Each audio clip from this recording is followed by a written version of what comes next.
Pode ser difícil acreditar, mas tudo que existe no mundo, os prédios, os carros, o asfalto, o semáforo, as árvores, os passarinhos, até nós mesmos, absolutamente tudo é formado pela combinação de pouco mais de 80 elementos químicos. Se pudéssemos mergulhar no mundo microscópico das coisas, veríamos que esses elementos químicos são conjuntos de átomos, que combinados das mais diversas maneiras, formam os diferentes materiais.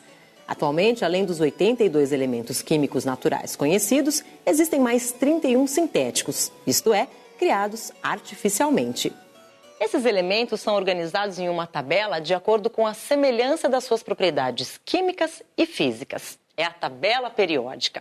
Uma tabela que não é para decorar, é para a gente entender como funciona e saber tirar dela as informações necessárias. Na tabela periódica, nós organizamos os diferentes elementos químicos segundo as suas propriedades físicas e químicas por afinidade.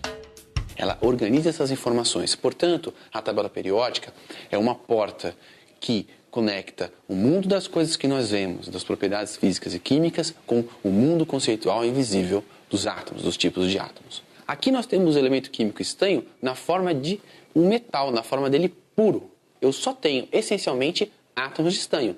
E isso está relacionado com um tipo de átomo, que é o elemento químico estanho. Os elementos foram sendo descobertos aos poucos e organizados nessa tabela. Então, cada célula, cada quadradinho da tabela, traz uma série de informações importantes sobre o elemento químico. No centro da célula, nós observamos o símbolo do elemento químico. No caso do estanho, SN. Nossa, por que duas letras? Não é porque não só S? Não pode haver dois símbolos iguais. E nós já temos o elemento químico com o símbolo S, que é o enxofre, que está aqui na tabela, olha só. Então eu tenho o símbolo do elemento químico, que é universal. E abaixo está escrito o nome do elemento químico na língua que a tabela for traduzida. No nosso caso, então, estanho. O que significam esses números que tem para cada elemento químico na tabela? O primeiro desses números, que é o número mais importante, é o número atômico. E ele fica no lado esquerdo do elemento químico, um pouco abaixo. O número atômico define o número de prótons do átomo do elemento químico. Isso quer dizer que os átomos do elemento químico estanho possuem 50 prótons em seu núcleo. Outro número importante que está colocado para cada elemento químico é a massa atômica. A massa atômica fica também à esquerda do símbolo do elemento químico, um pouco mais acima. A massa atômica está relacionada ao número de nêutrons e ao número de prótons no núcleo dos átomos. Essa massa atômica é uma medida relativa ao múltiplo do átomo de hidrogênio. O átomo de hidrogênio é o elemento químico mais leve e nós dizemos que a massa atômica do hidrogênio é 1. Então, isso quer dizer que a massa atômica do átomo de estanho é 118 vezes a massa do hidrogênio. É um átomo mais pesado, é um átomo maior. Guilherme, e o sal? Aonde ele está na tabela? Bem, o sal é uma das 65 milhões de substâncias conhecidas pelos químicos. Já imaginou se eu tivesse um quadradinho dessa tabela para cada substância? Eu teria 65 milhões e esse número crescendo todos os dias. No entanto, eu consigo com esses 114 elementos químicos representar todas essas 65 milhões de substâncias. O sal é formado por dois elementos químicos. Ele é o cloreto de sódio, então ele é formado por sódio e cloro. Os elementos químicos são organizados por ordem crescente de número atômico. Vamos olhar aqui a tabela. A tabela é organizada em 7 linhas. Cada uma dessas linhas chama-se período e 18 colunas. As colunas da tabela periódica são chamadas grupos ou famílias. Agora, Guilherme, eu estou reparando aqui que tem cores diferentes na tabela. O que significam essas cores? Nós temos um grande grupo aqui que corresponde à maior parte dos elementos químicos, que são os metais. Um outro grupo menor, que são os não metais, e um pequeno grupo, que são os chamados gases nobres. Guilherme, a gente tem 3 substâncias aqui, sal, açúcar e estanho, e elas são bem diferentes entre si, né? Isso tem alguma coisa a ver com os elementos da tabela? Tem tudo a ver sim, Carla. Aqui nós temos 3 substâncias. Uma substância é uma substância simples, o estanho. As outras 2 são substâncias compostas, formadas por mais elemento químico. O sal, cloreto de sódio, formado pelos elementos Na e Cl. E nós temos um açúcar, a glicose, formada pelos elementos carbono, hidrogênio e oxigênio como substâncias compostas. Existe um teste muito simples que nós podemos fazer aqui e que já nos permite discutir um pouco mais sobre a ligação química, que é como os átomos estão ligados. Olha só, pode não parecer, mas isso é quase uma lanterna, não é? Nós temos pilhas, uma lâmpada e aqui temos dois eletrodos que fazem um contato. Quando eu encosto, acende a lâmpada.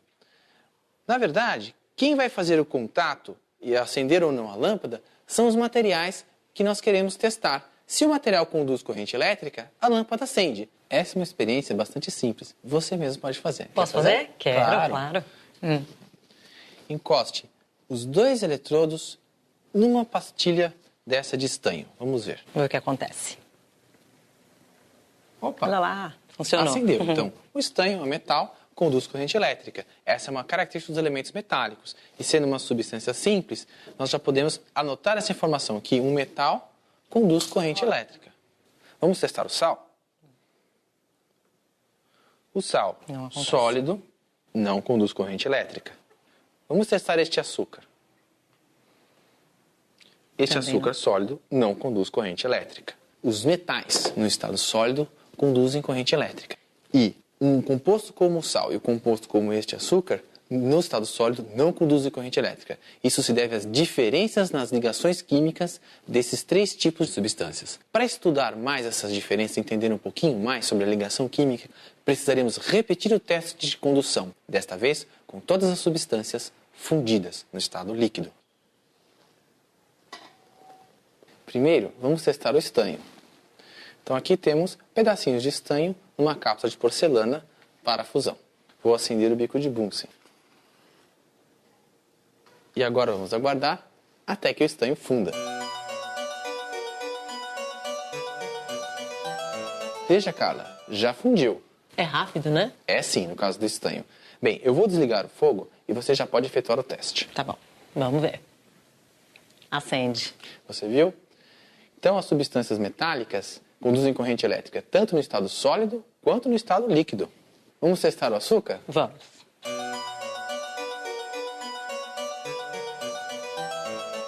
Veja, Carla, fundiu bem rápido. E o açúcar, quando funde, sofre uma decomposição. Você pode fazer a medida agora. Parece que o açúcar não conduz corrente elétrica, nem sólido, nem líquido, não é mesmo? Verdade. Agora, vamos fazer o teste com o sal. O sal vai demorar mais para fundir, porque a temperatura de fusão do sal é 800 graus Celsius. Agora vamos fazer o teste. Só que, Carla, esse teste eu vou fazer, porque aqui estamos trabalhando a 800 graus, tá bem? Tá bom. Vamos ver se o sal, no estado líquido, conduz corrente elétrica. Veja só. Conduz. Então, o sal não conduz no estado sólido, mas conduz no estado líquido.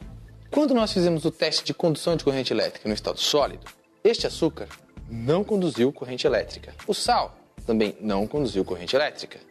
E o estanho conduziu corrente elétrica. Quando nós fizemos o teste de condução de corrente elétrica com as substâncias no estado líquido, este açúcar não conduziu corrente elétrica no líquido também.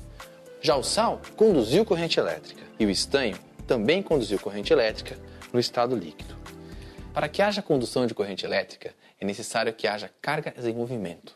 Então, o tipo de ligação química determina se existem cargas no material e se essas cargas podem se movimentar. No caso do estanho, temos uma ligação química do tipo metálica. Na ligação metálica, os átomos estão próximos uns aos outros, mas eles compartilham uma eletrosfera por todo o material. Há possibilidade de movimentação de cargas, tanto na substância sólida quanto na substância líquida. Por isso, o metal estanho conduz corrente elétrica no estado sólido e no estado líquido. Vamos pegar agora o outro caso deste açúcar, que é formado apenas por não metais. Não conduz corrente elétrica nem no estado sólido, nem no estado líquido.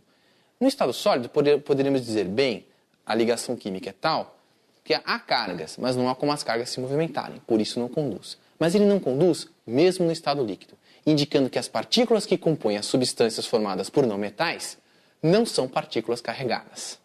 Trata-se de uma ligação química chamada covalente. Já no caso do sal, nós observamos que ele não conduz no estado sólido, mas conduz no estado líquido. Quer dizer que ele é composto por partículas carregadas. De fato, ele é composto por íons. Quando estão líquidos, esses íons podem se movimentar e conduzir corrente elétrica. No estado sólido, isto não é possível. Olha, Guilherme, eu confesso que eu fiquei surpresa de quantas coisas diferentes a gente pode aprender a partir da tabela periódica, viu? Muito obrigada pela aula. Por nada.